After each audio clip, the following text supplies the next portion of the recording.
Менә бүген сез күрәсез балалар бакчасы һәм мәктәпләр катнаша.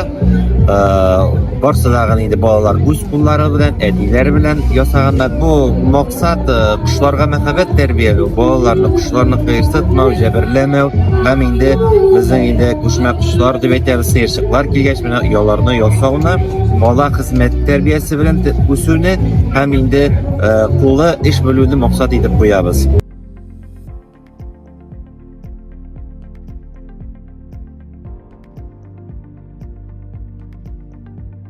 Скворечники приготовлены, сделаны своими руками, нашими родителями, папой, дети сами. Совместная работа с родителями. Дети привыкают к труду, это первое.